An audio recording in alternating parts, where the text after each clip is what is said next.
Hello, and welcome back to another episode of To Be Known. Today, I am thrilled to be having a conversation with Haley Ahern, a first time author of her debut sci fi novel, North of Sunset.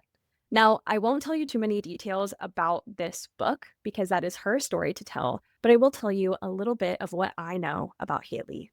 She is a creative through and through, from her background in dance to photography, cinematography. She's even directed multiple music videos. Now she has transformed her art visually into words, and I am so excited to pick her brain today and learn a little bit more about the woman behind North of Sunset and also just everything that has gone into this book. For me, it was such a fun read, transporting me into a different time, a different life, a different world, but with themes that really resonate with me as, a 24, 25-year-old woman.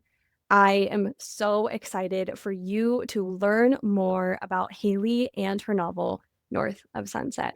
Now let's get to it. All right. Welcome to Be Known, Haley. I'm so excited that you are here with us. How are you doing today? I'm doing wonderful, Makayla. Thanks for having me. I'm super excited to be on. Yeah, me too. I loved reading your novel, North of Sunset, Thank and I'm just so you. excited to pick your brain, learn more about Mhm. you, learn more about the book. And I'm really curious, what sort of led you to becoming an author? Yeah, so I love that question. I actually started out in the entertainment industry with a background in dance and then moved into video production. And with video production, it takes a lot of planning, a lot of storyboarding, writing out scripts. So that's really where the writing came into play later on in my life and in my career. And I ended up writing a feature-length screenplay and eventually transcribed it into a novel. And then I fell in love with writing and it's been just writing novels ever since. I love reading books, but that idea of writing a novel just, I don't know, it seems so crazy to me because you have to write so many words and go through like this whole process. I'm so curious just to learn more about what really went into like all of your thinking and building this world and all of these characters. Yeah, so I could not relate to the world around me. I have grown up in an age of social media, and I've grown up in this modern world that I couldn't relate to. So I wanted to create a world that I could relate to. And that's why I set it in the future, because there are certain things of the past that I found interesting, but also certain fresher takes that I wanted to bring into the future and provide hope for our generation. So that's essentially, it was bred out of necessity for within my own personal life. And that's what led me to create this fictional world in North of Sunset, Los Angeles 2125. How did you come up with the title North of Sunset? Yeah, that's a great question. I started out, my first job was valeting with my dad, private parties in Bel Air, California. And for those of you that know the geographic location of Bel Air, it is north of Sunset Boulevard. And one day I Mm. was at a party working with my dad, 16 years old, and one of the valets was lost. And he called my dad and he said, "Oh, where do I go?" And my dad was like, "Oh, the house is just north of Sunset." And then from there, I just wrote down that title. I just thought that was such a beautiful title, North of Sunset. And then it kind of took its own form when writing the novel years later, but it just was sitting in the back of my notes. Wow. So from the time that you got the title, I guess, in your head and you knew that you wanted to do something with it, how long did it take from that point to you actually starting the novel North of Sunset? Yeah, so I mean, the title between starting the novel, that's 4 years. I started it when I was 20 years old, and I wrote down Mm. that title at 16, but I had no intentions of writing a novel. I had no intentions of writing anything. I was just got out of school because I graduated early from high school. I took an early exit exam at 15, so I was just out of school at 16. No intention of reading, no intention of writing. I was done with all of that, and it was just more something that I thought was beautiful, and I put it in my notes app, and then, 4 years later, started writing a screenplay, and I wanted it to be set in Bel Air because it was very much inspired by my time valeting in Bel Air, and it led to that. Wow, I want to learn more about you taking the exit exam and deciding that high school wasn't for you anymore. I know you mentioned earlier about how you created this world because you just didn't really feel kind of attached to the world around you and how we are nowadays. How does you, I guess, leaving high school at an early age kind of go along with this feeling that you had? Yeah, so I did not grow up the conventional route, I will tell you that. At 15 years old, I just wanted to be a professional dancer. I wanted to be in the entertainment industry. And I felt like I went to school, and when I took an early exit exam, I went to college right afterwards and I started taking business classes. Oh, And I wow. remember my first day of college, I was sitting in the room and it was a business class, right? Starting your own business. And I felt like we were being taught to be worker bees and not entrepreneurs. And then that's when I really started questioning just the education system in general, and that led to me questioning a lot of other things in life. And that really led me to take the non-conventional route and to learn by doing. And so since 15 years old, I've always been working. And I kind of built my career and led up to my experiences and knowledge by having my hand in a certain craft and learning by hands-on experience. So, What? yeah. I love that. I think it's so inspirational that you were so self-assured in that way of just knowing like what was right for you and just kind of seeing how the circumstances that you were in, like with school and college and probably some other things in life as well, just weren't Mhm. working for you. And so you decided to make your life work for you in a different way. That's honestly very, very inspirational. Thank you. Thank you. And it did inspire a lot of different traits and characters as well, and certain views of the education system. And all of that was just my experience growing up. And then also seeing that clash of worlds with my friends that took the traditional route and their experiences as well. So that definitely was a huge pinch point in the novel. Yeah, I'm really curious, like how people in your life may have inspired some of the characters that you created in North of Sunset. Were they based off of people that you know, or did it just kind of come to you naturally? Yeah, so I do not base my characters off of like specific people I know. So it's not like I'm gonna personify someone into a novel. It is more that I see certain traits of people that I know and love, and positive traits and negative traits that I find really interesting. And it's almost like a puzzle piece where you piece those different traits together to create a new character. And that was essentially like what it was like for the main character, Oleander. He was a personification of reality and a lot of things I'd experienced in my own relationships in my 20s, and maybe those more negative traits, those negative things I experienced, and I took and kind of pieced together a bunch of different stuff with fictional elements, of course, and created this new character that was the walking definition of cynicism. And as a Mm. reader, we're forced to face him as we are forced to face reality, even though it's not pleasant. We're stuck with it and there's nothing we can do about it. And so for 300 pages, I kind of give them that personified version of reality versus other characters that maybe might be more ideas I had of people or dreams or certain traits or certain physicalities too that I find funny or interesting. And that is something that I like to bring into my novels, is to show that uniqueness as well of certain things that I find unique amongst the people I know. Yeah, absolutely. That's a great way of just like character building and Mhm. thinking about your novel, thinking about your main characters. I know Oleander, he is the center of the story, but there's also some other characters that I'm interested in hearing a little bit more about before we move on. Gloria, in Mhm. particular. Can you tell me a little bit about her and what inspired her as well? Yeah, so Gloria, a huge inspiration is basically I started writing it when I was in my early 20s. I was bleaching my hair. I was very just in a dark place. And I started writing and inspired by a character that was very similar to myself when I was 18 years old, before I'd ever experienced relationships or kind of the trials and tribulations of growing up. And Gloria was a lot inspired by that naivety that I had of that time. And essentially, maybe those what ifs or what I could have done or things I could have changed, um, compiled with wealthy personifications and certain experiences that I saw amongst other people where you can't buy health. And yeah, I guess we're giving away spoiler alerts, but that was something too that inspired me as well, is seeing that different class gaps with Gloria. But then also I wrote her because she was someone that I needed at that age. And so that was Mm. something that I wanted to bring to light, and even the flaws. But I just found that really inspiring for me, is writing for younger Haley. I love that. It was really fun reading through the dynamic that Gloria had with a lot of these different characters, especially Oleander, because they are like yin and yang, like two complete polar opposites, but also similar in ways as well. So just reading the dynamics between all of the characters in your novel was very interesting, to say the least. I think you did a really good job just like reflecting on the realities of love and life and pain and healing. And I would love to learn more about what you feel as though the three central themes of North of Sunset are. And not to give away too many spoilers, because I know we kind of touched on a little Mhm. spoiler earlier, but I'm just really curious, like, what themes you really wanted to express through this novel.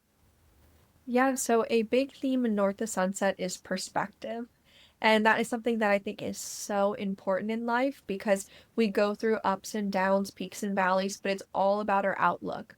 Our experience of life is really that lens that we see it through. So if we have a positive lens on, we have a brighter lens, we are seeing the world and we are taking it in that way, and we are also projecting that, we're going to have a completely different experience.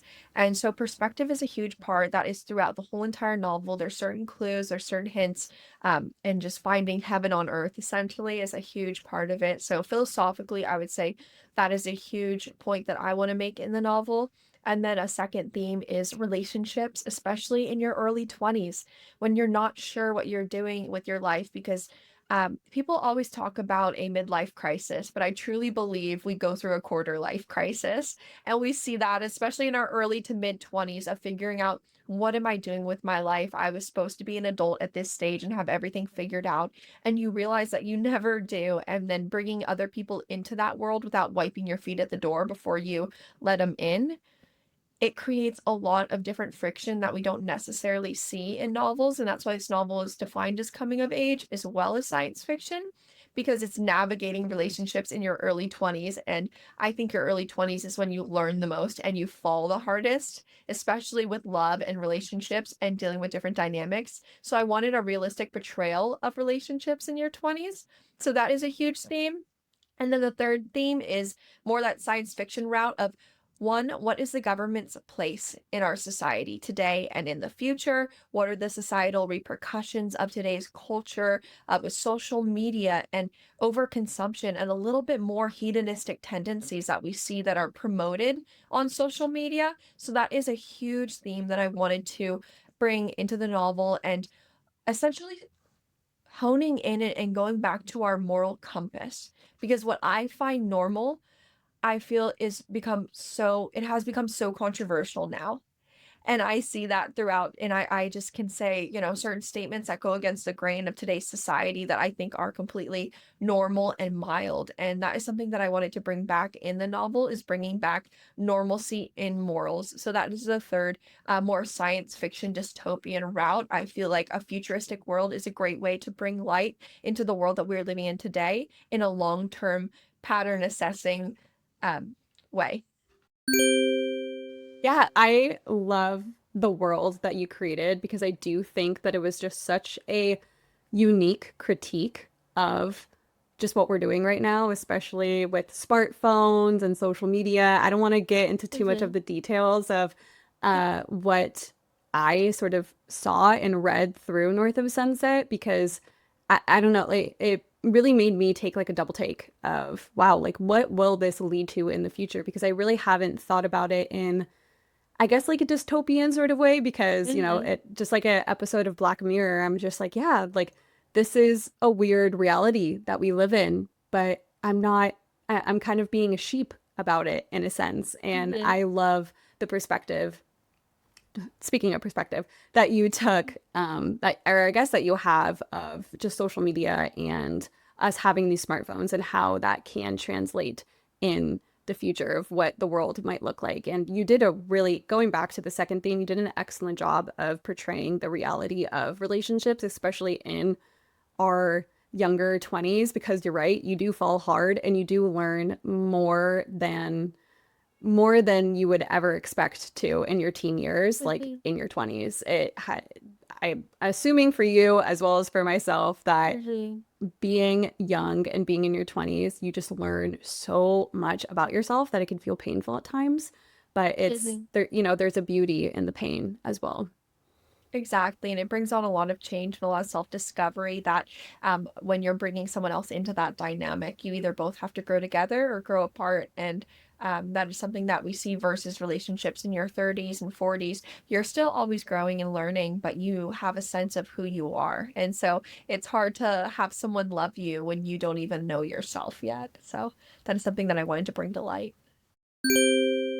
Now, sort of moving on to some of the symbols that you have in your novel, for those who don't Mhm. know, a big central thing in North of Sunset is the idea of these gold dipped roses. And so flowers are like spread all throughout the novel. It is very much a symbol for a lot of things, honestly, this idea of gold dipped roses as well as flowers in general. And so I'm just curious, like, what did flowers mean to you as you were writing? Yeah, so with the gold dipped roses, that was inspired. I needed a job for Oleander. I needed a job for this main character. And I got a gold dipped rose years ago at a jewelry store, and I just had it on my nightstand. And one day I rolled over and I looked at it and I was like, wow, aha, that could be his job, because a gold dipped rose is a rose that they say is preserved in gold. And so they say it's still living under there. It's supposed to stand for eternal love. But for me, it stood for faith, because how do I know that that rose is really living under there? I can't see it. And so that is a huge theme in the novel as well, is seeing really believing, or are some things worth believing in because we can't see them. And so that is the symbolism for the gold dipped rose, and like hope and faith, but then also flowers in general. I wrote it as a movie first, North of Sunset.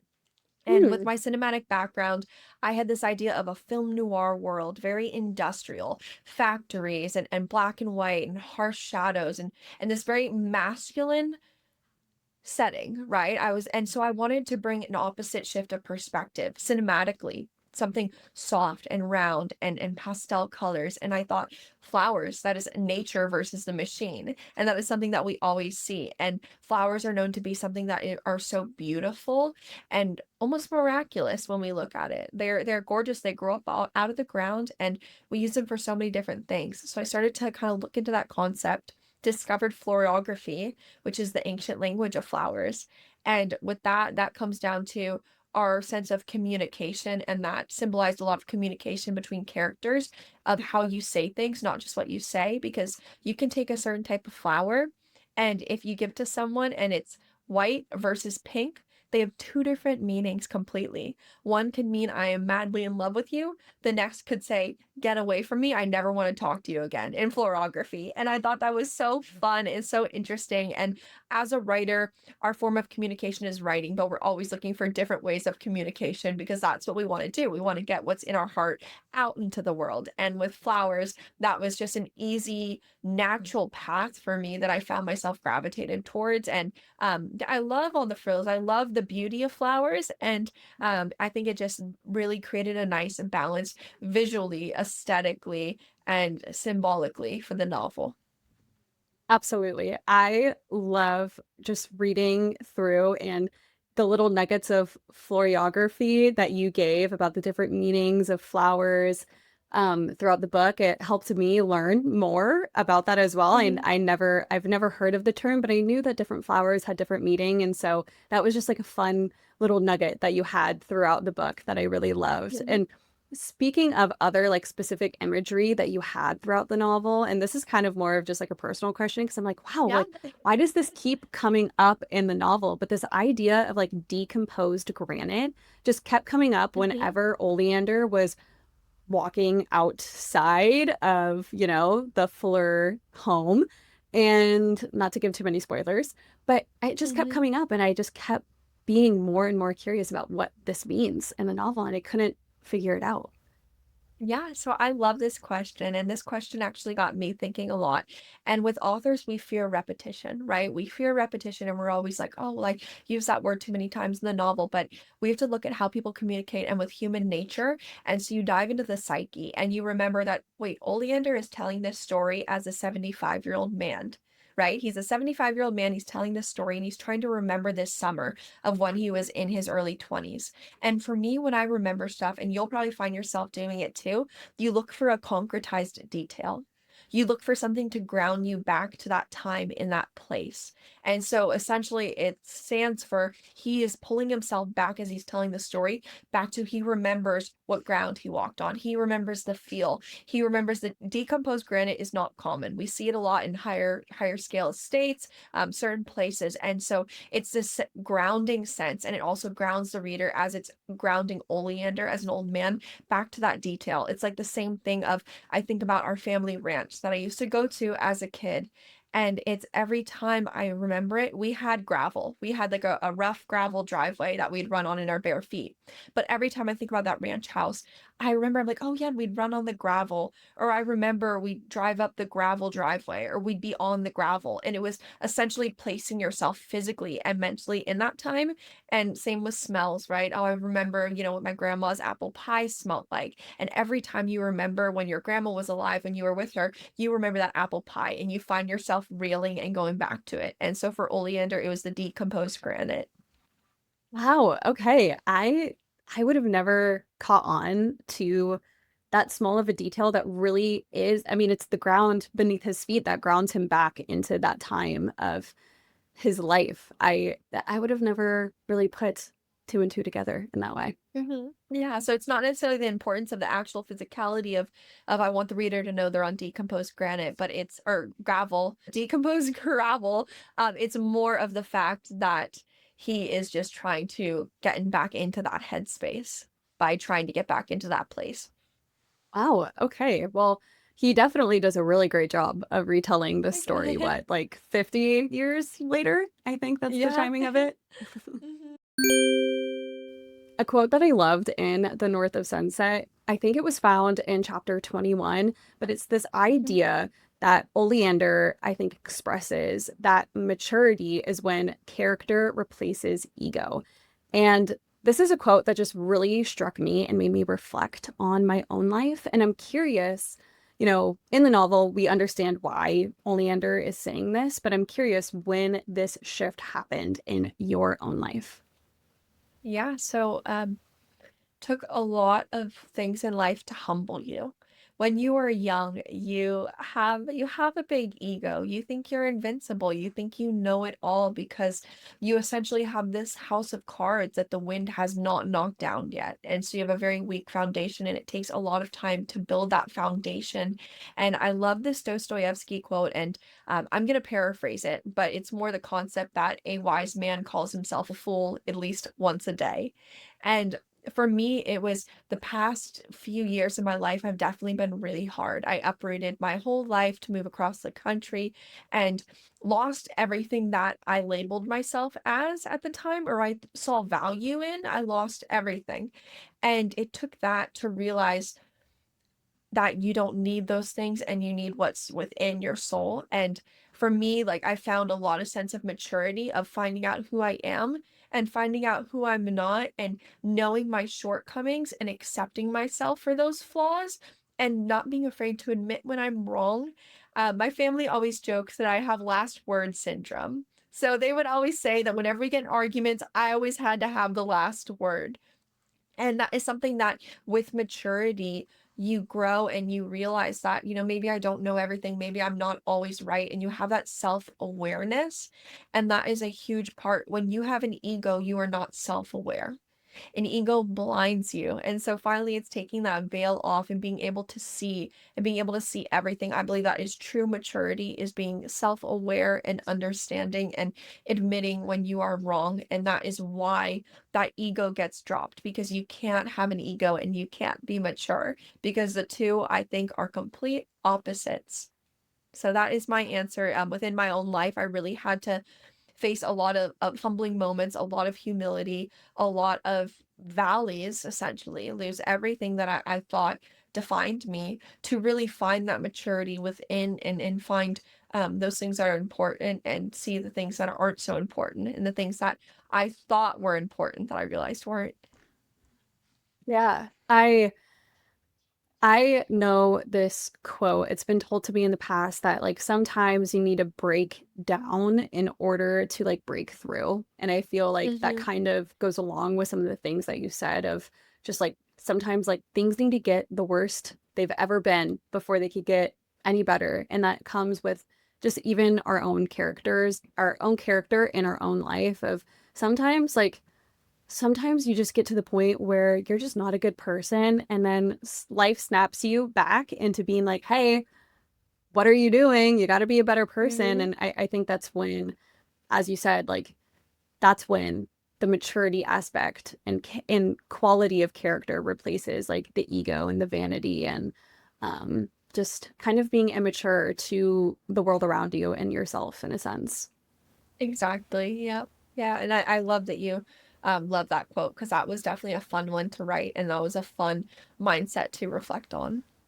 Yeah, I love that. If there's anything that I love in the world, it's just kind of, well, not love in the world, but Mhm. like to be reminded about. It's just how I can be wrong sometimes and how Yes. sometimes you need another perspective or you just need to have a reminder of, hey, like you can be better. And I think, throughout the novel, I feel as though this idea of like you can be better than this is kind of Mhm. portrayed throughout the novel. And I think only it's seen in how Oleander, his 75-year-old self, is like narrating his younger years where he's able to reflect and like really see like I could have been better than what I did back then, but I did Mhm. what I did. And, now I'm reflecting on it. Exactly, and I think it is so maturity is so freeing once you figure out and you find ways of becoming more mature because it's not that you're immature or you're mature. It's you slowly mature throughout life. And I think it is a freeing thing versus a debilitating thing because a lot of people think, oh, I need to be mature, as in I need to be very staunch and stoic and really keep everything inside and not let things affect me. But that's not maturity. Maturity is very freeing. And when we look at plants, you think of an older tree, they say, oh, it's more of a mature tree. And that's because it's been so deeply rooted that when the wind comes by, whether it can handle anything, but it still navigates its circumstance and it still grows. And so that's kind of how I see maturity as well. It's a freeing thing and it's a sturdying and bolstering thing rather than it being a debilitating, um, essentially, um, a lot of people think of it having their hands tied behind their back, oh, I have to be mature. And it's now this weight over their head versus like, no, you just mature throughout life. It's a progression, not a singular state.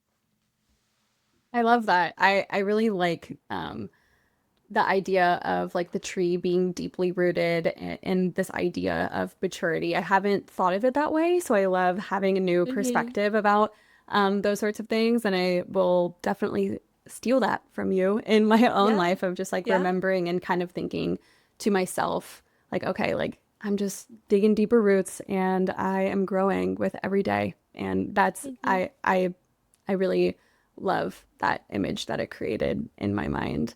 Another theme that I kind of saw throughout the book is like this thread of avoidance that Oleander kind of Hmm. has and other characters throughout the story. It's like each of these characters are kind of circling their pain or kind of the reality of like what's going on, the truth, maybe waiting for the right moment to say something, to do something, to feel something.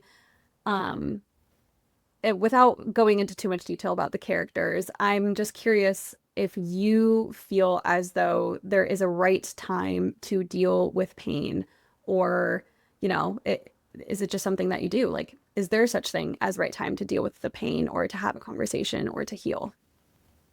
Yeah, I love this question. That really it got me thinking too as well. And I'm the type where I think we always need to be dealing and healing with and expressing when we feel something because when you bottle stuff up, that is not healthy, that is not good, but it's still human nature that in the book we have to take into account that these are characters, these are actual human beings and they're living in society. So they still have those pressures from external circumstances and society. It's the same if someone does something that upsets us and maybe we're out with family. We're like, "Oh, right now is not a good time to bring that up." So we bottle it up and we hold it in and then all of a sudden like in the novel, for example, they're at dinner and one of the characters is upset with another character and they get home and then all of a sudden there's a huge blowout. And it's because when you're out at dinner with a bunch of people, you're like, oh, I'm not going to get upset about this right now. I'm going to hold it in until I basically can't. And so this sense of avoidance is, we see that because of society and timing being bad. So we try to mold and fix and fit our feelings into society's standards and what is socially acceptable for that timing. So we see that in the novel a lot of times, of the characters wanting to put on a perfect self-identity or certain circumstances they want to navigate, they want to accomplish their goals and put their feelings aside, but then it gets to a point where they can't put their feelings anymore aside, and the feelings push away those goals and put the goals aside. And so we see that battle that we see in our own lives. There's certain times that, say you bottle up something and something sad happened in your life and you bottle it up, and then years later you drop a cup on the floor and you start bawling and you're like, why? And then everything comes to the surface, and it can take one little thing because maybe you didn't deal with it, or maybe it just finally you felt ready to feel. And that is what we see with the characters, and they have different levels of what they're able to handle, what they're able to hold in, what they're able to express, mixed in with what they think is socially acceptable and socially acceptable communication amongst each other. Because both, like, for example, Gloria and Oleander, they grew up with completely different family dynamics. So they have a different understanding of what communication even is, or what talking about your feelings even is, or what feeling is. And so we see that difference. And so that's the same with all of us, is we think there is one formula for how to feel, how to deal, how to heal.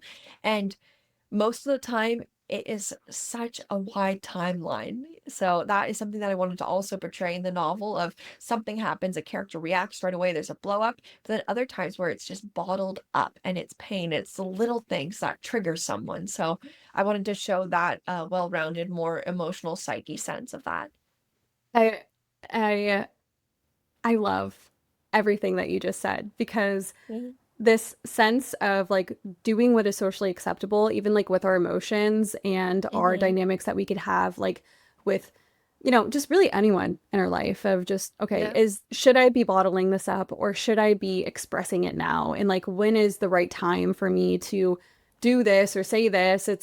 I feel like it's a question that we all ask ourselves, like, Yeah. quite often. And you definitely see the characters go through that as well. And just sort of obviously Oleander and Gloria have like I think these different ideas of what is socially acceptable as well. And Oleander's he's very cut and dry. He's very much Mhm. black and white and sort of in the quote box, if you Mhm. would like to say that. And then you have Gloria, who, she has this amazing quote of, I never have to think outside of the box because I never let myself be put in it. And when she said that statement, I was like, wow, I like I admire that so much in a character, and it's something where I felt like that led me to have like a character building moment as well of wow, like what does it mean to be inside of the box or to be outside of the box? Like I don't know, it just you had so many like good quotes and these like little Thanks. touches on just what is socially acceptable. And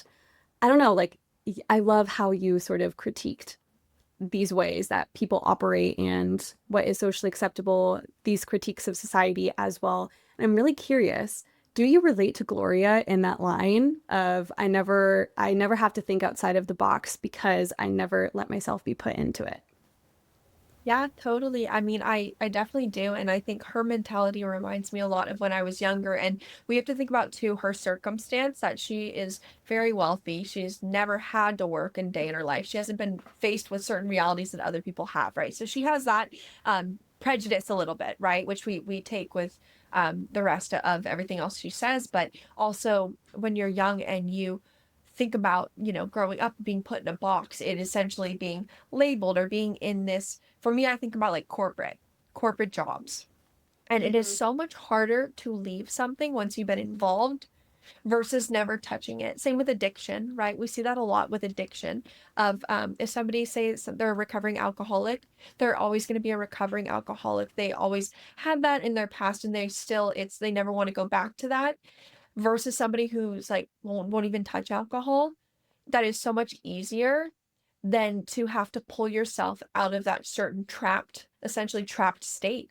And that's the same with the box, whether it be addiction, whether it be lifestyle, whether it be all those other things that we label ourselves as. That's something that I really relate to. And especially like now growing up, I'm in my, early to mid 20s, and I have to work, I have to provide, I have responsibilities. And life sometimes can put you in a box, or you can let yourself be put in that box and you realize, wow, it's so much harder to get out of it.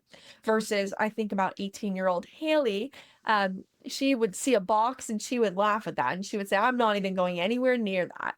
And so it's kind of that mentality as well of it's much easier to not let yourself get involved in something you know is not for you, versus getting involved in something you very much know is not for you and having to leave it again.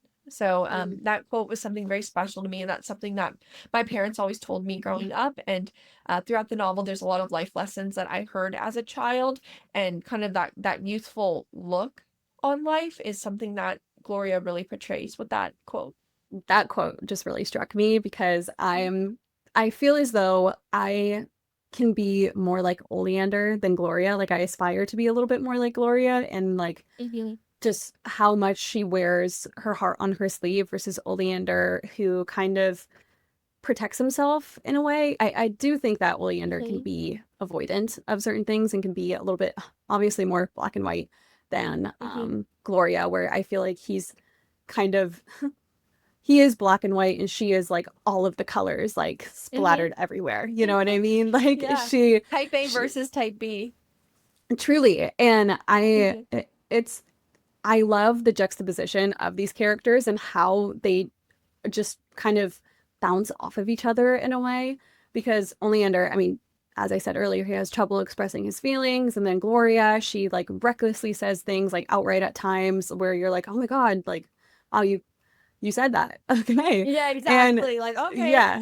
Yeah. And it's really curious because I feel as though they're like kind of extremes in a sense, not actually like Mhm. very extreme, but they're definitely two sides of the spectrum for sure. And Mhm. I'm I don't know like in my own life like what is better like out of those sides of the spectrum, like this idea of protecting your heart or putting it all out there. And I'm curious how you feel about it since you wrote the novels and these characters. What do you think is kind of a quote better path in life? Yeah, I mean, I always believe honesty is the best route. And like to paraphrase, but like what the heart overflows with, the mouth says.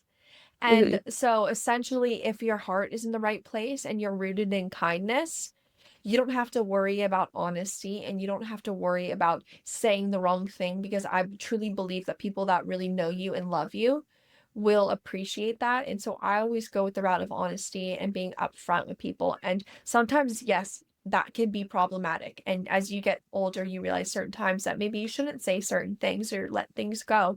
And but I lean more towards Gloria's approach to life rather than Oleander's, because I truly believe if you have to protect your heart and you feel the need to protect your heart, you are not ready to let anyone in, and you will not let anyone in. And your foundation is essentially, it can be very easily moved or uprooted, versus if you are ready, you've built that foundation. Protect your heart while you're building that foundation, that strong sense of self, that conviction within yourself. Once you have that conviction, you should be open, you should talk freely, and you should love, right? Like you never can get hurt, because that is the only way to truly live. And so if you really make sure your foundation is strong, I truly believe it is better to be open. But again, you have to know yourself, you have to know your personality, and I can't say what's better for each person, but I think things work out in the long term much better when you are open and you are honest with people, because at the end of the day, they're not your people if they can't accept you for who you are. And if you feel the need to protect yourself, which a lot of people feel that need, and it could come from childhood and all those different dynamics that you see. If you feel the need to protect yourself, what are you protecting that is so fragile? You have a hard shell, and that means it's very soft on the inside. versus you need to cook the egg, you need to let the egg be hard boiled where you can peel the shell off and it still has its sturdy foundation, it still has its shape, it still has all the nutrients, versus you never cook the egg, you never let it boil, it cracks and everything just falls apart. So I truly believe being open and being honest is the route to go. And but of course, make sure your heart is the right place before your mouth starts to take control. Yeah, that that you just spoke so much truth, and I love Thanks. the hard-boiled egg versus like the raw egg. You have so Hmm. many good metaphors for just like these ways of being and the honesty that does come with having an open heart and being, kind of wearing your heart on your sleeve at times Hmm. and just being very true to who you are. It's something that is um, just so beautiful about Gloria and people in general. And I think it can be really easy to slip into wanting to protect yourself, protect your ego, Hmm. kind of being a little cynical and avoidant like Oleander. And Hmm. it takes a lot of courage to be more like Gloria, I guess. Exactly. And I think it truly takes one person brave enough to do that for the rest to start to stand up and start nodding their heads and agree. And if we all were open and honest and loved with open hearts, I think we'd see a much better world versus, I mean, even in your 20s dating, for example, dating in your 20s relationships, because it's a huge theme in the novel. If everyone is always protecting themselves and hiding things and keeping things in, we are never truly discovering that deeper human connection. So I believe, being open is a better route. It's more risky, but I think high risk, high reward. So, yeah. Yeah. No, you're so right. High risk, High risk. high risk, high reward. I'm like, my tongue is twisting, but I Oh no, you're think totally good. I think with I think with Gloria and just this idea of high risk, high reward, having your heart on your sleeve, I am just like, how did Gloria fall for Oleander so hard? Like what Hmm. sort of like led to you kind of deciding that? Like how does that play into their story? Yeah, I love this question because so many readers have been like, pardon my French, but Oleander's an asshole. They're like, why is he the main character? And or why does she like him? Why is she even taking a like to him? And I think a few things. One, forced proximity. They're working with each other day in and day out. There is that intimacy of working towards a singular goal, which can really tie people together. And as it mentions in the novel, that they were around the same age and happened to be at the same place at the same time, and they knew that they had nothing in common except that. And sometimes that can bring people together. And physical attraction as well. It clouds your judgment. And it also, Gloria, her circumstance, we have to take into account that as well. So her circumstance is maybe she just wanted somebody, and not to spoil or give away anything. And then my favorite reasoning, though, that I tell people is think about you or think about your friend, and they're dating someone, and you're like, what do they see in that person? You're like, they treat them so horribly. What do they see in that person? And we don't know the full context, the full dynamic of certain relationships, but at the same time, love, or more so obsession or ideas we have of people, can cloud our judgment, and we can put up with a lot more than we should. And that's what we see with Gloria. I mean, there's gaslighting, there's all different things that we see in this relationship that so many young girls experience in relationships, but no one brings to the light. So they don't know if it's normal or not. And then you hear later, you're like, oh my gosh, he was such a jerk to me, or he was such a jerk to my friend. And all of a sudden it comes out in the woodwork later on. And so everyone that's like, why is she with him? Why does she like him? I've been in relationships where people have looked and been like, he treats you horribly. Or I tell people afterwards what happened. They're like, oh my goodness, why are you with that person? And so um I think that is something that's human nature, that's growing up.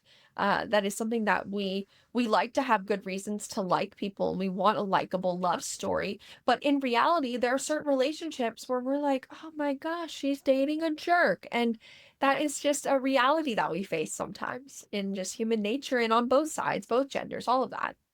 Yeah, no, it's true.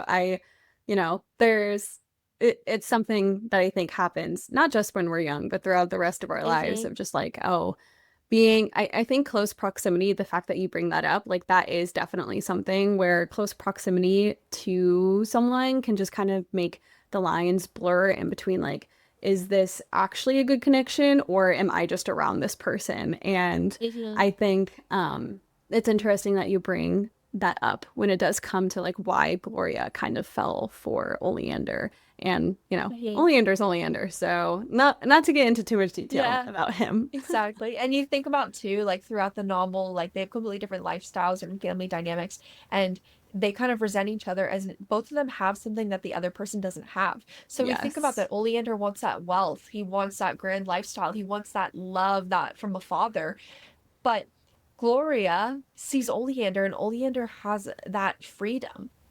And so it's definitely a give and take that they have what the other person doesn't have. And we can see that in relationships. People say opposites attract, and not necessarily that that works out in the end. If, sometimes it does, sometimes it doesn't, but it's more that sometimes you can gravitate towards what you don't have to fill in that missing piece. Yeah, no, that is really true. And um just about like this idea of opposites attracting and this idea of like the missing piece, which sometimes it's the perfect piece of the puzzle and it all works out Mm-hmm. and happily ever after. And sometimes, it's like shoving a square in a hole and it just Mm-hmm. doesn't work. And you kind of brought up like this next idea that I would love to talk with you a little bit more about is like this theme of, you know, the life, like living life in luxury versus like the luxury of living life is that's something that is apparent throughout the novel. And I think it was a quote at one point as well. Mm-hmm. Yeah. Um, yeah, I'm just really, I think I'm gonna go back.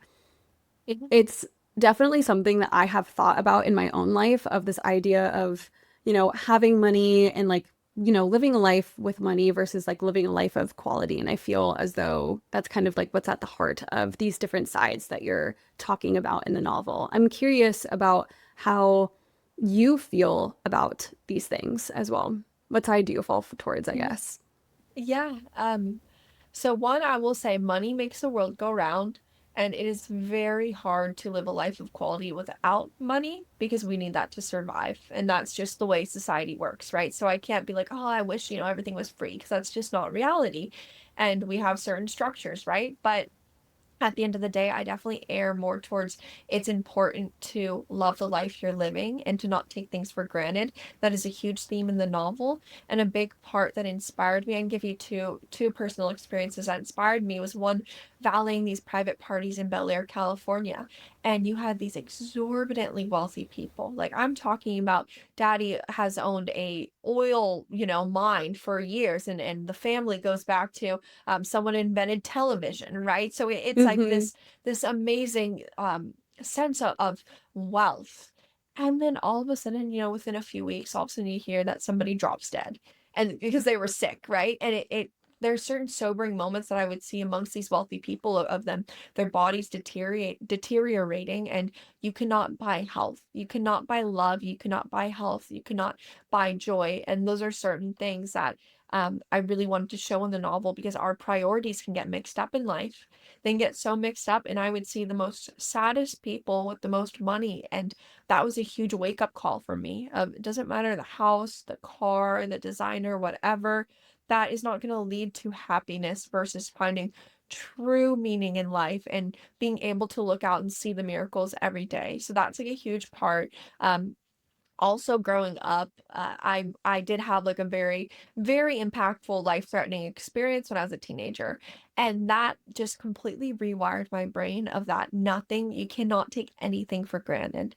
Like we all have a clock, and that is something too in the novel that I really wanted to show is that um age does not age, wealth, circumstance, that does not change that. And so every day is such a precious gift and life is such a amazing gift that we've been given. So I definitely err towards that side.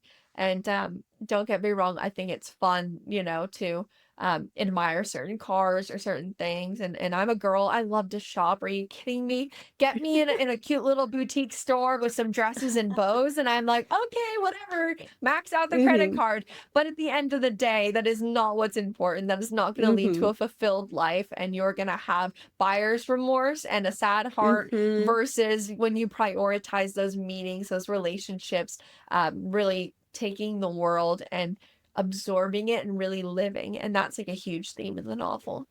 Absolutely. Similar to you, I definitely err on the side of the luxury of living than just trying to find fulfillment in every day, which, I think I can do a better job at from time to time. Hmm. I'm someone where right now I'm working, I'm a master's student, I have the podcast, and sometimes it's easy to get lost in the idea of like, I feel like the side of living in luxury can also be attached to like status, to power, to Hmm. just like what the next thing can be for yourself. And it's really easy to get lost Hmm. in that. Whereas like the value of just like living your best day every day is something that I definitely try to embody every single day. But I could be better at it because, I am a human. We're all human. Yeah. Um, Yeah. yeah. I We all am can be better, curious. but it's like, No, sorry, what were sorry, you you go. saying? No, No, I was just gonna say you we all could be better, but it's one of those things you just realize it, and you take go, have grace with yourself. Yeah, exactly. Great having grace with yourself is very important. I feel like Oleander towards the end, he kind of I don't know if he has like the way that he kind of talks about everything. I feel as though he knows that he might have not been doing the best thing at the time in that life, just like the way that he Hmm. phrases things, especially towards the end of the novel. He calls Gloria like Gloria everything Fleur, and Hmm. because her middle initial was E, and it's like he's like realizing it's almost as if later on like he realized like just how vibrant and extraordinary Gloria really is. And that was Hmm. just like a fun little detail to catch throughout the Thanks. book as well. Were there any scenes or lines that came from a deeply personal place, even if the context itself was fictional? Yeah, I mean, I can give you a scene that was very much inspired by personal experience when I was 19 years old. So, there in the novel, there's a certain scene where Oleander makes Gloria change what she's wearing. Mm, And that slowly leads to a huge blow up, a huge fight. And we look at it as something that's so trivial as clothes, right? But it stands for something much greater. And I wrote that inspired because I wish younger me could have had someone that showed that in media or entertainment and that circumstance that I experienced that I felt so bad about, but I was wondering why. But I was 19 years old and my boyfriend at the time, it was a long distance relationship, and I got the day off work. I went shopping. I bought a new dress. I was so excited to come and visit him. And I drove like 3 hours to go see him. And I show up at his front door in this brand new dress. And he looks at me, he's like, "Oh, like that's what you're wearing?" And we were going to like a special mm, restaurant, all of that. hmm And I was like, "What do you mean?" And so he made me change. And that I never wanted to feel like that again because you realize that it's not the clothes. And after that relationship, I was very fortunate to be in another relationship where the person was like, "You can wear a paper bag, and I think you are the most beautiful thing in the world." And that is true love, and somebody accepting you for who you are versus them having an idea of what you should be. And we see that throughout the novel that Oleander, he truly, it's not the clothes, it's that he cannot accept Gloria for who she is. And so it's the fact of making her wanting to change, not externally, but internally. And so that is something that really inspired me. And now I'm like, if any person tells me, "Hey, change what you're wearing," I'm immediately like, I'm going out of the house. I'm wearing this. I might even throw on a few more crazy things just to spite them. But you come into yourself and you realize, wait, no, it's that they have this idea of me versus who I am. Because at the end of the day, when you truly love someone, you don't care what they wear. you really do not care. It's the person. And so that was something that I feel like blessed where I was able to get hindsight from that and grow from that. But that was a scene that I thought, a lot of young women deal with that. Oh my gosh. Controlling men Yeah. that want them to change what they wear or look a certain way. And that is so not important. And Yeah. if you love someone, you don't want them to change a thing. You don't want them to change a single thing physically, internally. You love them for who they are. And so that is something that was really important for me to portray in the novel. Um, so that came from a real place, that circumstance. I mean, of course, it was in a fictional setting, and everything around it contextually was fictional, but more of a guy wanting a woman to change, before they went out for something. That was inspired by a true thing in my life. And then in regards to quotes, let me see. So right now I have this reader copy that I went through, and I have a bunch of different quotes Oh my God, throughout I it. love it. Um, but a big quote for me that I love. Let's see if I can find it. I'm pretty quick at finding stuff It's because I know this novel like the back of my hand. oh, no doubt. Let's see. It is in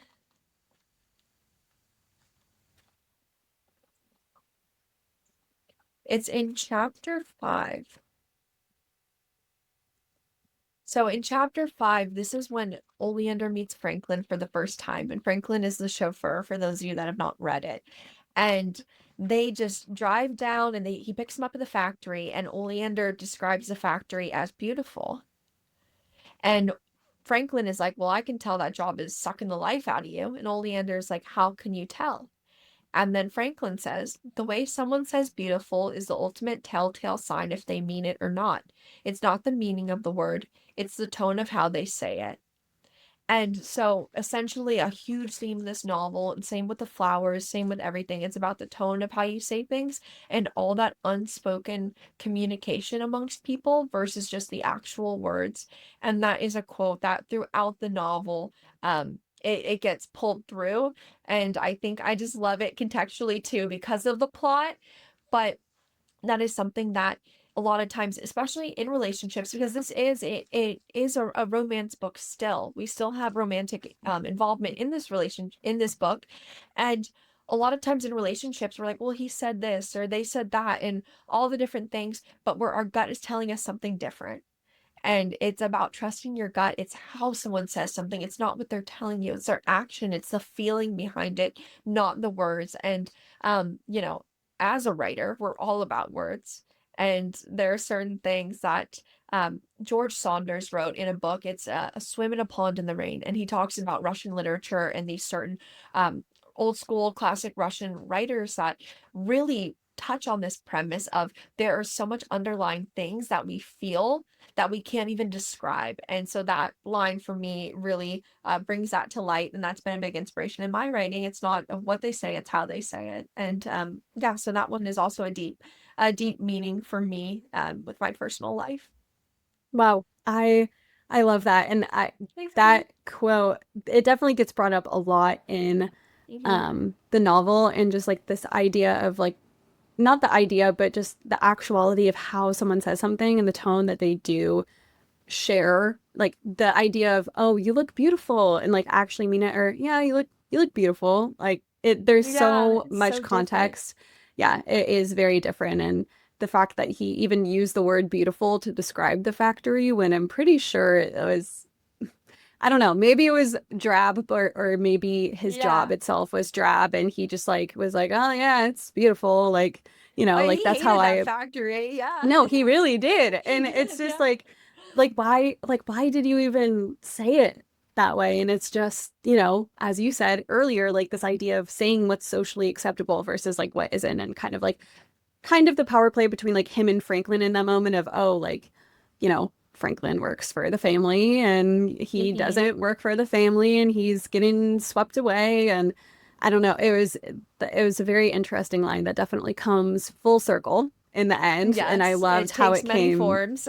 Yes, I love how it came so full circle in the end. I feel like you Mhm. have just so many threads throughout the book of so many different themes and powerful quotes and just like these little nuggets of truth. And I, I you just have so many good things in the novel, and Thank you. I would love to hear if you want a reader to take away one message from the novel, what would it be? A big theme in this, redemption. Mm, Redemption. You're never too late to change your life, to have a different outlook. And really life is all about perspective and not falling into that comfortableness of negativity. You know, it can be very comfortable and familiar, but familiarity is not necessarily what is a life well lived. And so that is a huge part of the novel that I hope the reader takes away is knowing that their words, their actions affect other people and affect themselves, their thoughts, and controlling that and seeing the miracles all around us and hope. Hope is a huge part that I want the reader to take away. It is set in America 100 years from now. Most movies or books, movies, film, everything set in the future is post-apocalyptic. It's Armageddon. It's very dark. It's very macabre. And our generation needs hope. We need hope. Everything that is being put out there can be pretty drab. And that is something that I want someone to take away from is that in order to have a better future, you have to dream of it first. And right now, so many people are writing off the future, and we cannot write off the future. Our generation, the generations after us, deserve a beautiful future. And same with we deserve a beautiful life. And in order to make it beautiful, you first have to hope for it. So that is yes. a huge thing that I want the reader to take away. I love that. Hope, faith, redemption. It's all, I could see it in the novel, and they're all beautiful and amazing themes that really resonate with me as a reader and just as a person in general. And I absolutely loved reading North of Sunset for that reason. Well, thank you. I appreciate it. I really appreciate it. I'm happy that you enjoyed reading it too. So It's been so great just like talking with you and learning more about the novel and just sort of like your headspace around it and how you've developed these characters, these worlds, and just the messages and stories that you wanted to convey and how it relates to you. It's been just such a wonderful conversation, like getting to know you more and getting to know North of Sunset more. I just really appreciate you coming and chatting with me today about it all.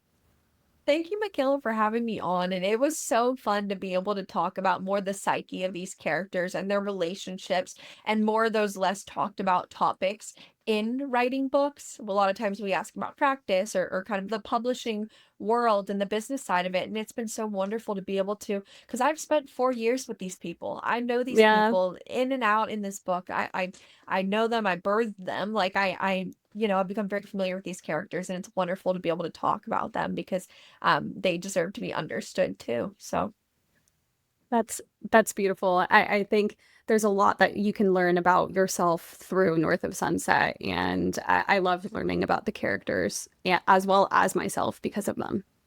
mhm. Oh, well, I'm so happy to hear that. I always say a good book teaches you about the world, and a great book teaches you about your view of the world. And that's really what I wanted to do is teach the reader about their own views of how they take certain things and things that maybe they don't want to penetrate them and certain things that they let into their heart. And that was a huge, fun project that I had when writing it. I love that. Well, thank you so much for coming on to my show. If you guys are interested in reading her novel, I will be having the link down below. You can buy it on Amazon. I'll also be linking the page for Goodreads so that you guys can leave a review or just kind of have it in your queue for an upcoming book if you want it. But thank you so much again, Haley, for coming on to Be Known. Well, thank you so much, Makayla. I had a wonderful time. Thank you. All right, I'll talk to you again soon. Yeah, talk to you soon. Stay true to you.